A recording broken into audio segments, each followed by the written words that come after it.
ہم سب اس دنیا میں اکیلے ہی آئے اور اپنے مقررہ وقت پر دنیا سے اکیلے ہی چلے جائیں گے، لیکن ہم میں سے زیادہ تر لوگ اللہ کی طرف سے اس عطا کردہ زندگی میں اکیلے رہ نہیں سکتے، کیونکہ اللہ نے ہمیں بہت سے رشتے اس زندگی کو گزارنے کے لیے عطا کیے ہوتے ہیں۔ ہمیں ان کے ساتھ کی، ان کے پیار، وقت، ان کی توجہ کی اور زندگی کے بیشتر معاملات میں ان کی کئی طرح سے ضرورت پڑتی رہتی ہے۔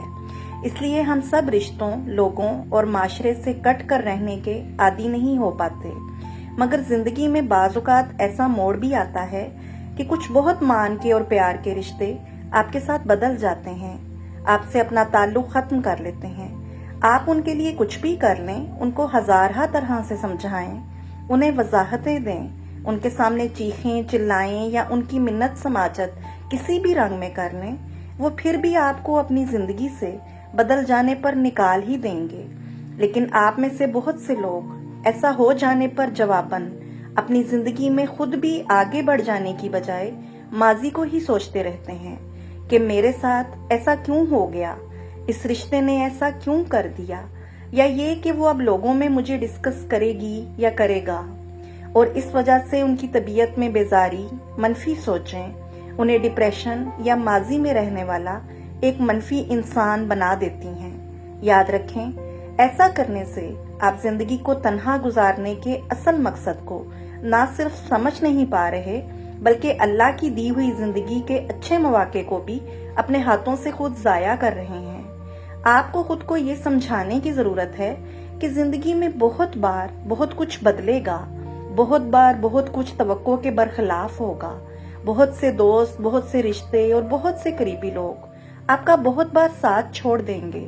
آپ کو زندگی میں اکیلا محسوس کروائیں گے۔ آپ کے مشکل وقت اور آپ کی تکالیف کا مقابلہ آپ کو اکیلے ہی کرنا ہوگا۔ اگر آپ کسی بھی رشتے سے اپنی توقعات بہت مختصر یا نہ ہونے کے برابر کر لیں گے تو آپ زندگی کے مسائل کا سامنا کرنا اور زندگی کو اکیلے گزارنا سیکھ جائیں گے۔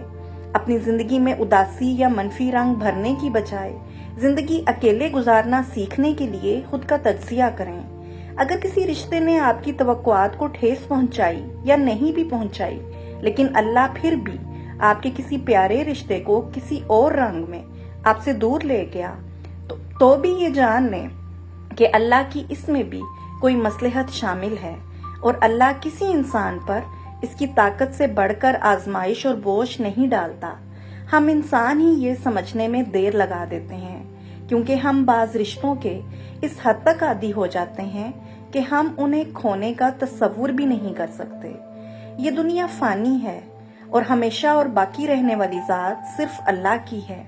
بس آپ کو اپنی ذات کے جنگل میں داخل ہو کر یہ دو پہلو سمجھنے کی ضرورت ہے کہ اگر کوئی خود چھوڑنا چاہے تو اس کی منتیں کر کے اس کے لیے ہر وقت اویلیبل رہ کر اپنی ویلیو کو مت گھٹائیں، اور اگر کسی وجہ سے اللہ کسی پیار کے رشتے کو آپ سے دور کر دے تو یہ سمجھ لیں کہ اللہ آپ کی زندگی کو ایک نیا رخ دے رہا ہے، اور اندھیروں سے روشنی نکالنے والی ذات آپ کی زندگی میں وقتی اندھیرے لائی ہی اس وجہ سے ہے تاکہ تم اپنی زندگی کے مقصد کو پہچانو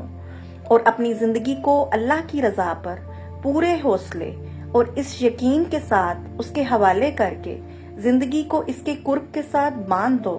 تاکہ تمہیں کوئی منفی سوچ، ماضی کی کوئی بھی بری یاد یا تنہائی کا برا یا بیکار استعمال تمہیں تمہارے اچھے اور مثبت مقصد سے پھر دوبارہ دور نہ کر سکے۔ خدا کے ساتھ اپنا تعلق مضبوط کرنے کی کوشش شروع کر دو گے تو کبھی تنہائی تمہیں محسوس نہیں ہوگی۔ خود کو پہچانو گے، خود کو سنو گے تو کسی کے کاندھے کی تمہیں ضرورت نہیں ہوگی، اور تم اپنا بہتر خیال خود رکھ پاؤ گے جب اکیلے رہتے ہوئے بھی خوش رہنا سیکھ جاؤ گے۔ زندگی کو با مقصد بنا کر اللہ کی رضا میں خود کو ڈھالنے کے بعد تمہاری ذات مضبوط ہو جائے گی، تمہارے اندر کی صلاحیتیں نکھر کر سامنے آ جائیں گی، کیونکہ تم اپنا سہارا خدا اور خود کو بنا لو گے۔ پھر خدا کے ہوتے ہوئے کسی اور سہارے کی کیا ضرورت؟